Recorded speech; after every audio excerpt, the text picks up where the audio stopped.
Good evening, you're watching Up South. I'm Simi Pasha. Here's a look at our top focus. Bulldozers have made a comeback to Bangalore as authorities relaunched the stalled demolition drive after a 4-day break.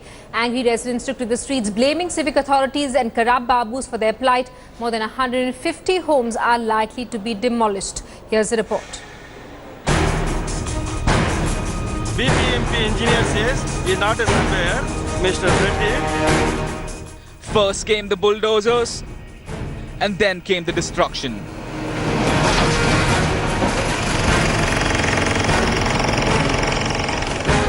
And now, angry street protests.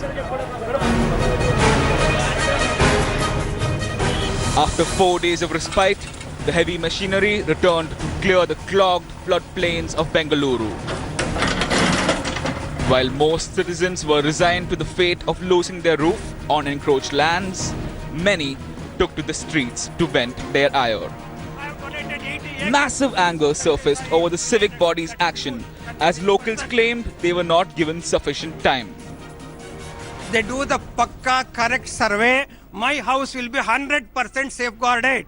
Do the pakka survey, not to protect any person, we are poor people. While Pathankot martyr Lieutenant Colonel Niranjan's family has earned a temporary reprieve after the India Today campaign, others were not so lucky. These people have a sorrowful story to say. While the BBMP has been telling that they have been giving notices and a 48-period buffer for correcting the illegal structures, here at Doddabamma Sandra we have a completely different story. They are not being given notices, and many of them have allegations against the officials who have checked out all these places and have said that the survey that was conducted is not properly being updated, and also the survey that is being conducted is not done right. Angry citizens have lashed out at the authorities, claiming that an old survey is being used as the basis for destruction. And from here, actually, it is a fault of surveyor. As he feels he is the Chief Minister of Karnataka, like he is feeling, and he marked the opposite direction and he went off. Based on his mark, the BBMP is carrying their work.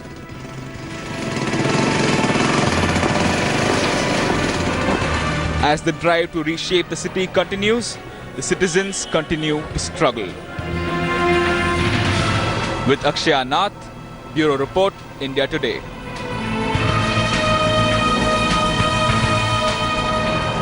Let's get a word from our correspondent Akshaya Nath, who's with us live from Bangalore this evening. Akshaya, are citizens expected to take their protest to higher authorities? Have they sought an appointment with the Chief Minister, for example?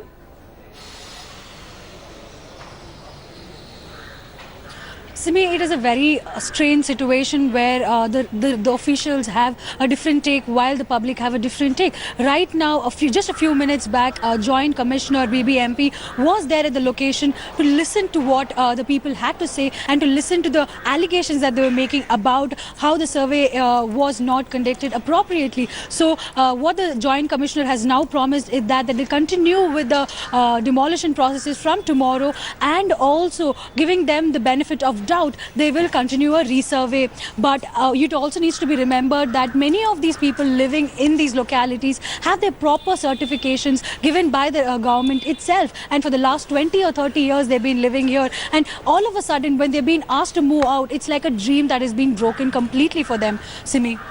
Akshay, thanks so much for those details. We're going to keep coming back to you for more developments. All right, shifting focus, BJP's student bring the ABVP up the ante against Amnesty India in the sedition row. They staged a series of protests across Karnataka against alleged anti-India slogans that were raised at an event in the city. While Amnesty International has called the FIR a witch hunt, the police is investigating the international organization's links with controversial groups abroad. Take a look.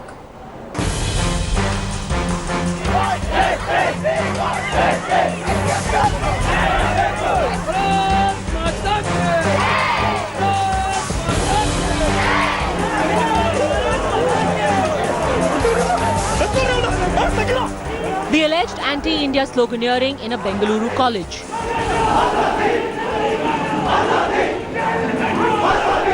organizers Amnesty International, who were slapped with a case of sedition, are now facing widespread anger.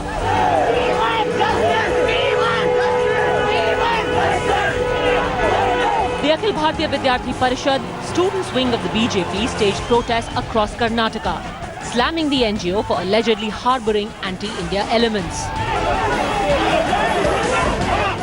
As the protests keep going on in Bangalore against Amnesty International ABVP, here their supporters have burned an effigy, and what their demand is very simple.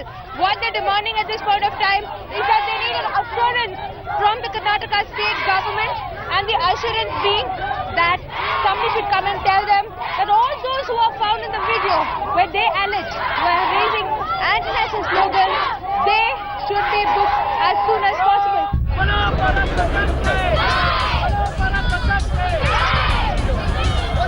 The ABVP's protests were spread across Bengaluru, Mysuru, Mangaluru, Hubli and Tumkur, seeking the arrest of anti-nationals.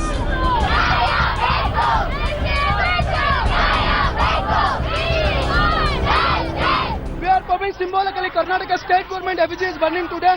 In the same way we are protesting across the country. We are demanding very fair and probe inquiry in Amnesty International 13-second case. After coming to certain idea, getting a clarity about what actually transpired in those 90 minutes, then only the question of application of law and the question of arrest will arise. The slapping of the sedition case against Amnesty is now being challenged, with activists calling it a misuse of the anti-sedition law. But there are several influential voices who have also come up against Amnesty, including its past top honchos, questioning the organization's past record. With Rohini Swami in Bengaluru, Bureau Report, India Today.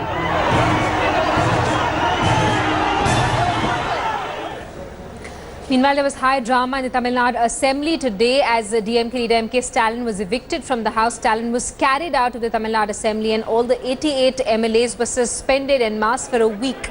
The DMK leader was evicted out of the Assembly because he kept interrupting proceedings, according to the AIA-DMK. Stalin, in his defense, claims that the AIA-DMK is mocking his Namaku Name rally. He also alleged that the Speaker of the House was biased towards the ruling party. நேற்றைய தினம் கூட திட்டமிட்டு நம்முடைய சபாநாயகர் அவர்கள் ஏதோ திராவிட முன்னேற்றக் கழகம் வெளியிலே செல்ல வேண்டும், வெளிநடப்பு செய்ய வேண்டும், சபையிலே கலவரத்தை ஏற்படுத்த வேண்டும் என்று திட்டமிட்டு வந்து கொண்டிருப்பதாக தொடர்ந்து ஒவ்வொரு நாளும் அவர் பதிவு செய்து கொண்டிருக்கிறார். This is nothing to the Tamil Nadu Assembly. It is, and for the last 5.5 years, we have been seeing that it's completely a one-way traffic which has been functioning in the Assembly. People have not been allowed to speak, and now with the DMK, with such a strong force in the Assembly as a very, very strong opposition party, yet the Speaker has never given an opportunity for the DMK people to speak, and the same goes with Congress. The minute somebody raises an issue which is against the ruling government, they have been immediately asked to be silent and sit down, or been forced to go out of the Assembly. So this is nothing new. It doesn't come as a very big shock to me. We were expecting it, and like I said before, it's a one-way traffic when it comes to the ruling government and the Assembly in Tamil Nadu. DMK members have very consistently been trying to block the smooth flow of the Assembly from the very first day in this Assembly, and I think the Speaker has been very, very generous with them, and they've even turned their ire on the Speaker himself, personally, talking ill of him and belittling him and things like that. I think it really reached a height of indignity today when they were starting to literally dictate terms to the Speaker as to what should be there in the Assembly records, what should not be in the Assembly records, and it was done in a very disgraceful manner. I mean, Now to an India Today specialist, Chennai on the verge of another deadly deluge. Alarm bells are now ringing over a major flood alert following monsoon rains. India Today has now exposed India Today now exposes how despite spending crores of rupees, Chennai has failed to reclaim encroached land on the lake bed.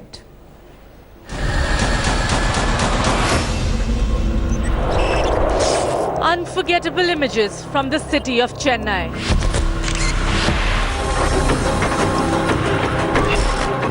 Images no Chennaiite ever thought they'd see in their metropolis. The floods receded, but that nightmare of late 2015 never will. Jayalalithaa என்னும் நான் சட்டப்படி அமைக்கப்பெற்ற The spotlight now turns once again on Chief Minister Jayalalitha, who returned to power on the strength of promise to rebuild Chennai and never let it sink again.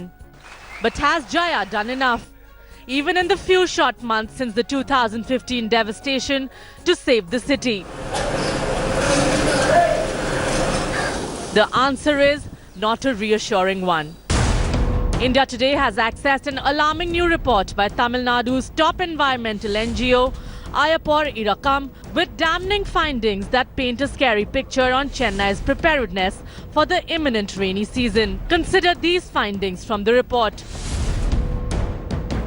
Government has been the major contributor to the destruction of water bodies, which has been the primary cause for the floods. The most worrying aspect is that Chennai is significantly ill-prepared for the upcoming monsoon. The study clearly shows that government institutions and middle to upper-class private residential houses are the biggest encroachers of the water bodies and waterways. And the sinking of water bodies and abandoning it completely like Villivakkam has been a major cause of worry. The original Villivakkam lake was almost close to 300 acres. Now if you look at it, the lake is actually shrunk to about 52 acres. And even in that 52 acres, what they have done is, about a couple of years back, the entire metro rail debris, the construction that they are doing for the metro rail, entire debris is being dumped mindlessly into the Villivakkam lake. Now that 50 odd acres of the lake has now shrunk to close to about 20 acres.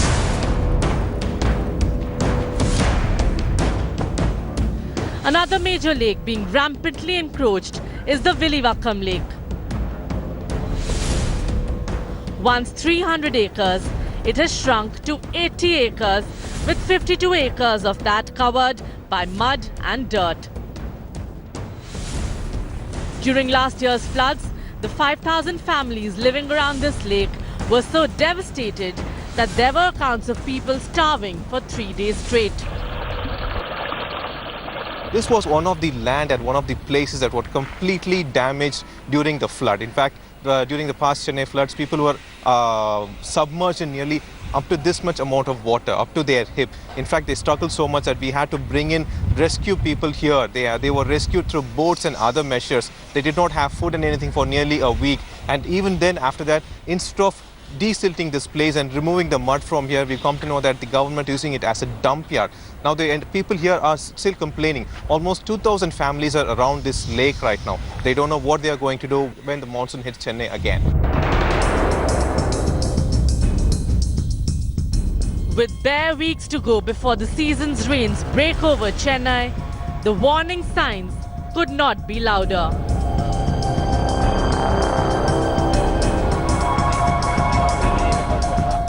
For those who lived the nightmare directly last year, a revisit in their minds is unthinkable. But with what they see around them, they are preparing themselves this time. With Pramod Madhav and Akshaya Nath in Chennai, Bureau Report, India Today. And Pramod Madhav is with us live this evening. Pramod, how seriously is the state government looking at these reports?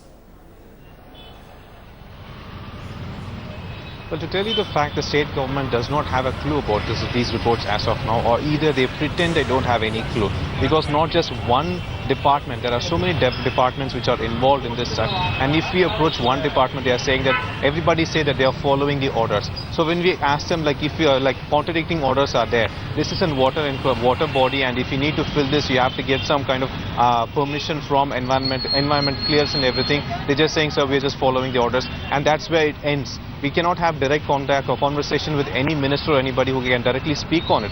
This is one lake we are talking about. There is one huge part, something called as Pallikarnai marshland. That is the only wetland that is still present in Chennai. Even that is being encroached, not by any other people, same government stuff. One side it has a dump yard, the other side you have the National Ocean Technology building, and such things are happening. Also the constructed buildings on top of these lands have not been cleared. They are still there.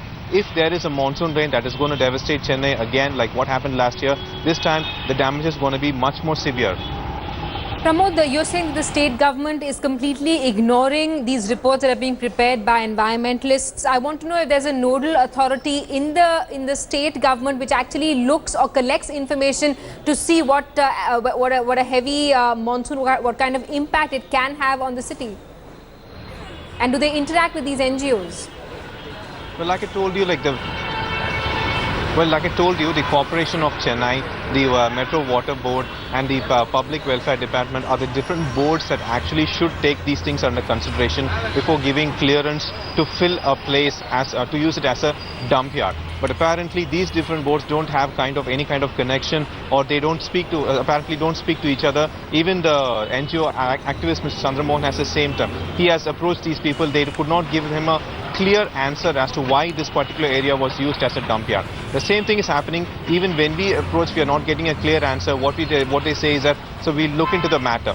For instance, Chennai Corporation, almost 6 months back, they cleared nearly 110 crores just to desilt the water bodies, especially the lakes around Chennai, the one Chembarambakkam in specific, and the canals that actually are used as flood clearance lines and everything. But when we approach about these encroachments, especially water border encroachments, we are not getting a clear answer on it. No, thanks so much for those details. We're going to keep coming back to you for more developments. PV Sindhu is now just one win away from winning an Olympic medal for India. She defeated world number 2 Wang Yihan in the quarterfinals of the women's singles event. Sindhu will now play Nozomi Okuhara of Japan for a place in the finals. We set up that clash for you. The hope to win a medal is not over yet. When more than half the Indian contingent has left the battleground, one Hyderabad lass has taken the honours on her shoulders to make her presence felt. PV Sindhu has given hope to the nation that till she's in Rio, there is hope.